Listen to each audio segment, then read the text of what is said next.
And happening right now on Capitol Hill, Microsoft co-founder Bill Gates is appearing before a House Oversight Committee, and he is there to answer questions about his ties to convicted sex offender Jeffrey Epstein. The billionaire's name appears multiple times in the Epstein files, but he denies involvement in any criminal activity. Gates spoke to reporters before going into the hearing. I'm glad to be here voluntarily to testify, to help with the committee's work. I'll start with an opening statement in the hearing room.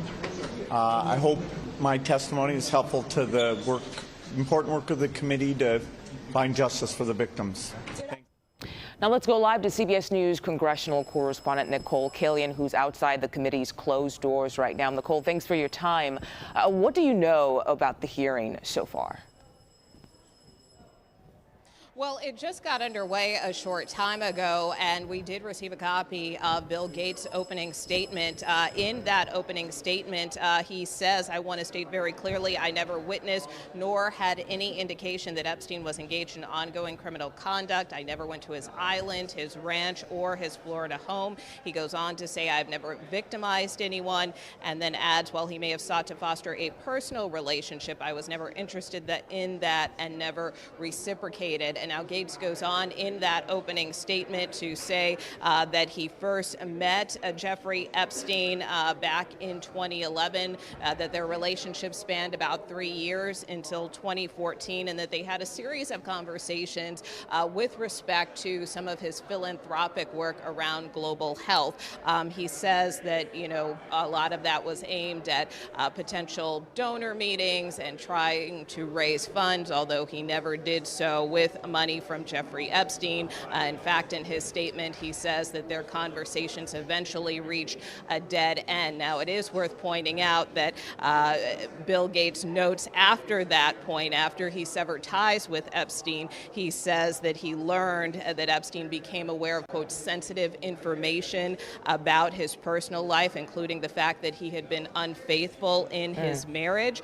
He goes on to say, quote, these affairs had nothing to do with my interactions with Epstein, but they were painful for my family. And then he notes that he believes that Jeffrey Epstein was, quote, working to use information about my infidelities to, quote, pressure me to re-engage with him. So in essence, he's accusing Jeffrey Epstein, obviously, who is no longer with us, of trying to use this information about his extramarital affairs to try to re-engage him and pressure him back into some type of relationship. So that is what is coming out of Bill Gates' opening statement. Of course, we heard from a number of members of the House Oversight Committee ahead of this transcribed interview, which again is going on behind closed doors. It is not being videotaped.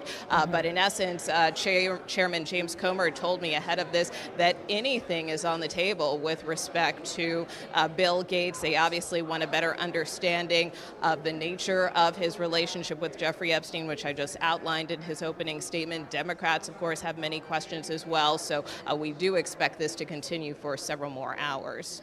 And speaking of Chairman James Comer, Nikole, he also mentioned before the hearing that he wants to get some more people to testify. We've heard from several people already when it comes to this ongoing probe, but do we know who else could appear in this?